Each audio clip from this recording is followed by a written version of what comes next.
Dear students, I start with lecture 70 of Math 201.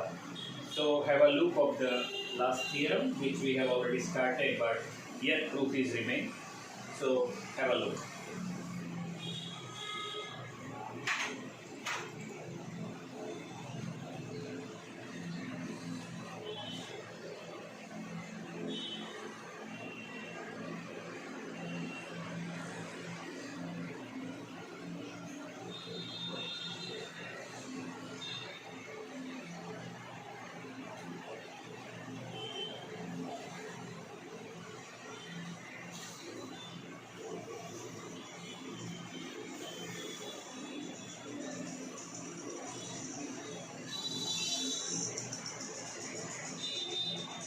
So in the first, we have chosen f is homogeneous function of degree m. Therefore, f is homogeneous function of degree m. Then we can take x raised to m common, and the remaining function is of y upon x. We call it capital F. Then y upon x we say it is v. And then we differentiate with respect to x, and therefore there are two functions, x raised to m and f. So first we differentiate x raised to m and f as it is. Then x raised to m as it is and differentiate f. Means here it is mx raised to m minus 1 into capital M, and here it is x raised to m. First we differentiate the chain rule with respect to v, and then v to x. But v is y upon x, and therefore this value is minus y upon x square. So we have this value. So this is equation 2, and here we differentiate it with respect to y. X raised to m is constant obviously, so there is only one function, delta f by delta v by delta y. We again use the chain rule, but delta v by delta y, that will be 1 upon x. So we have equation 3. Then we multiply equation 2 by x and equation 3 by y. We have this equation, and ultimately we have proved the part 1. Now we start with part 2. Suppose x of x, y of y is equal to mf, and say x equal to xt, y equal to yt, where t is a real number, and v is f of capital X, capital Y. This is capital Y. And small u, that is f small x small y. So let's start. Therefore,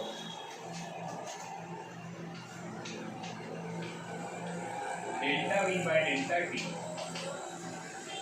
is delta f by delta x into delta x by delta t.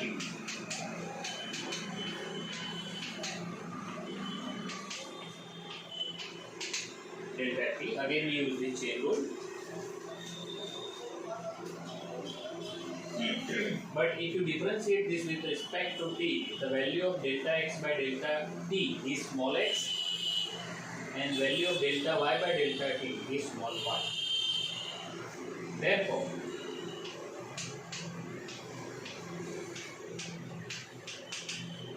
this is x,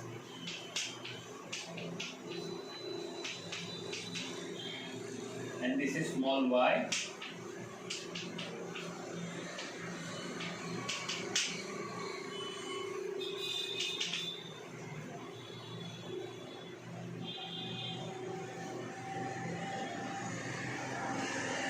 and therefore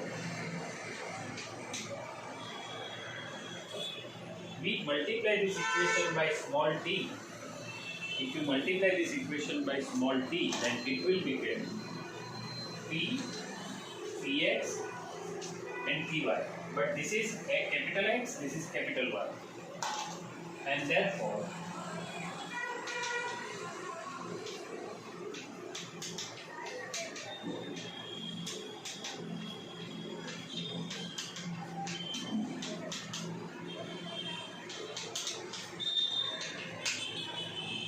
but by the given that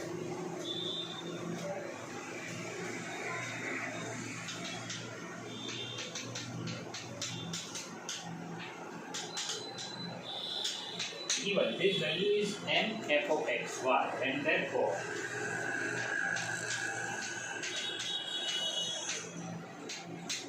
we have this, and obviously this is mv. So delta v upon v, delta t upon t, and here it is m, cross multiplication. So integrate log v is n log t plus log c. I say log c is constant. Therefore log v upon c is log t raised to m. M is in multiple, so we can use it on the power of t. Therefore v equal to c t raised to n. I think you understand. We compare both the sides. But c is constant. If v equal to 1 implies v is u. We say this as equation number 5.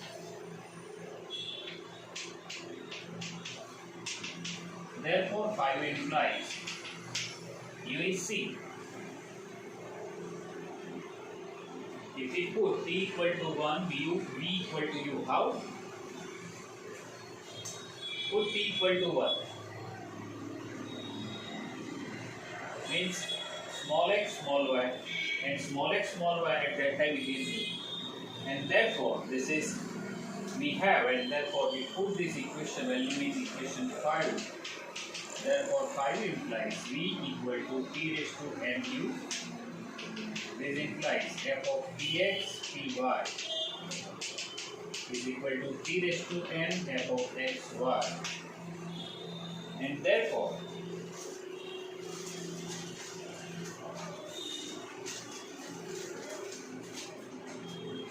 f is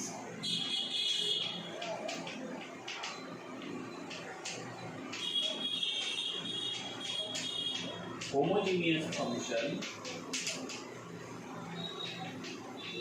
of degree n in x and y. And though we prove this theorem, this is the end of this theorem. So have a look and then we go further.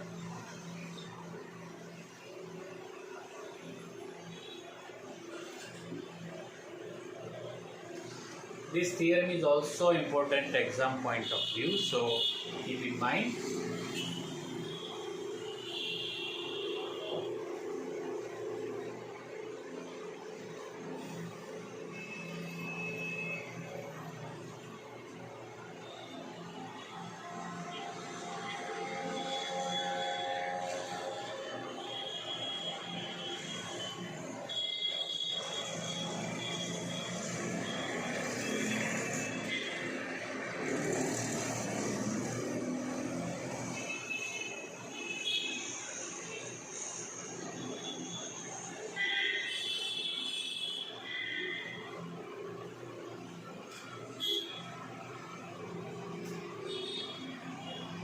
In the second part, we choose x fx, y fy is mf.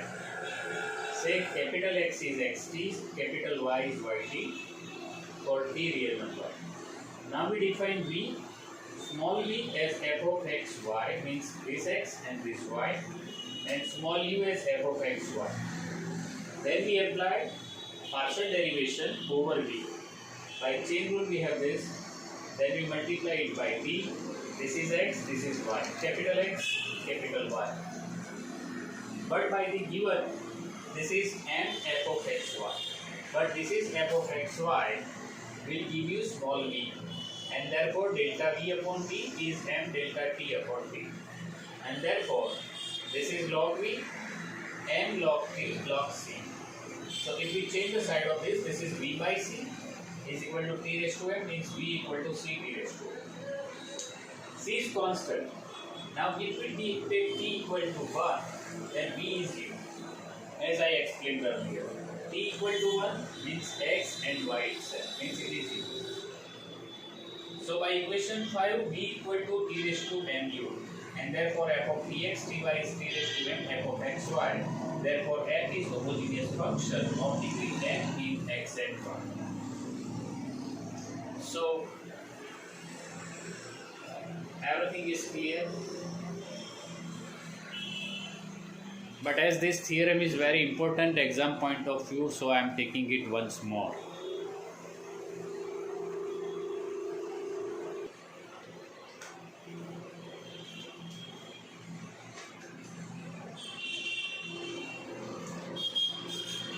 Note,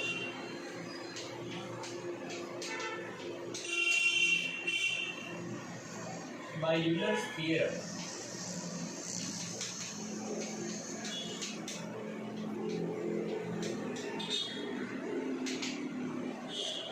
x f x plus y f y is mf. Say this is equation number 1.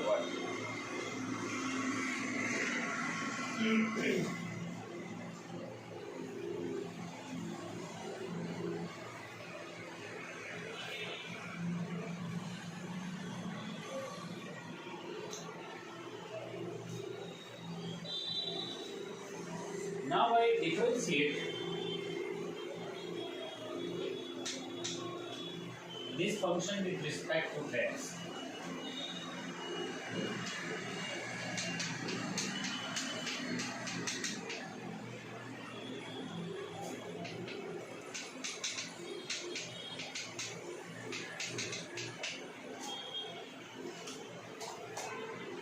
X as it is, differentiation of fx is f of xx.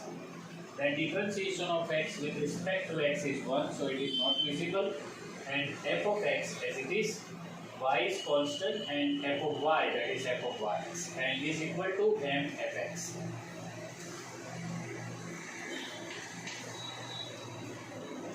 Because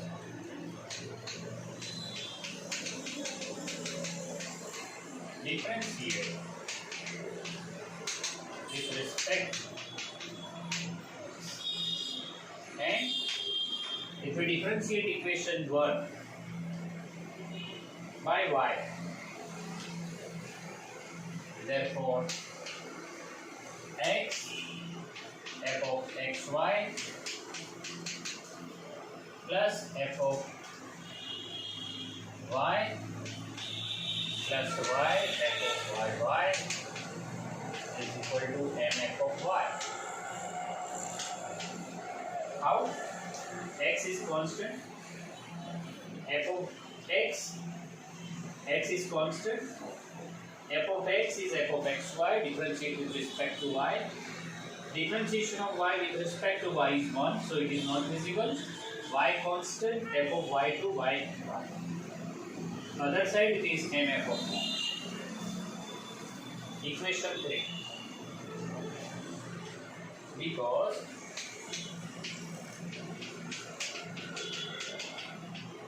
differentiate with respect to y. Both we differentiate with respect to x and y to the equation 1.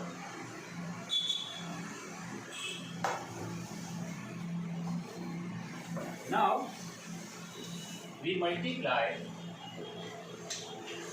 x, equation 2 by x and 3 by y, and adding them, and what we will have, therefore x square f of xx plus x fx plus f of xy plus this is equal to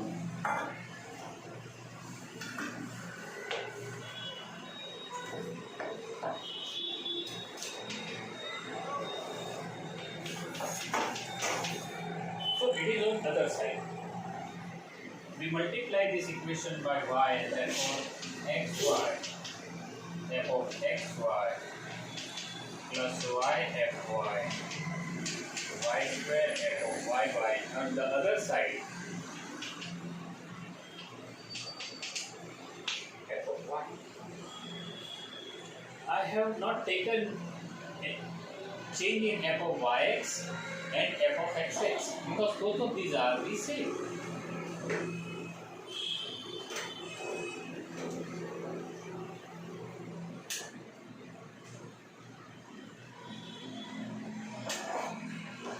Both of these are the same.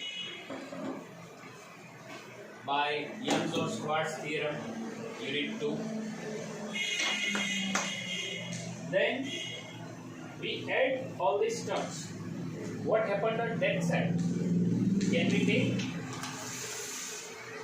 m common? Yes, we can. If we take m common, then it is x f x, y f y. By equation 1, it is mf. Yes, it is mf. So it is m square f.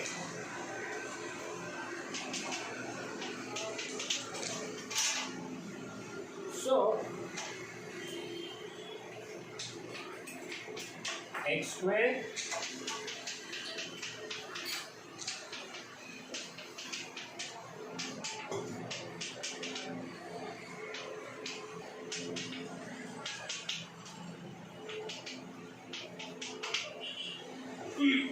just I give you the information.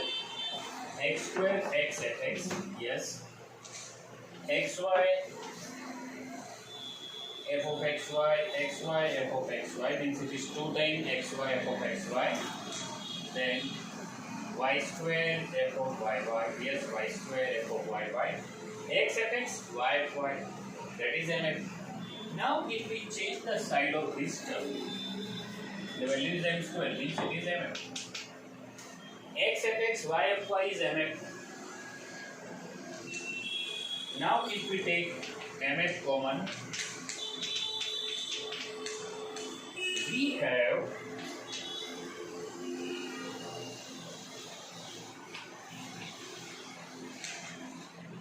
x square f of xx, 2xy f of xy, y square f of yy is m minus 1f. One more equation. Have a look. Have a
So dear students,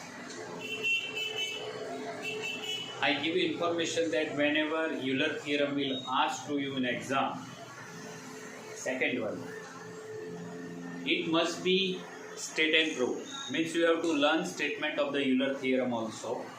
It is very important for exam point of view. And there is a merging in unit 2, 3 and 3, 4.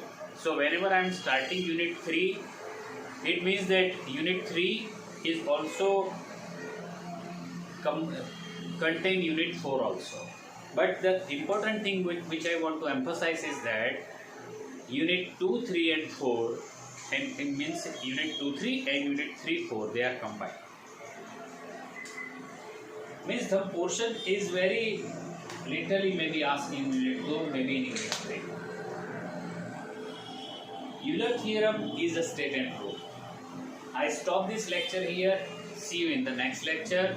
Thank you very much.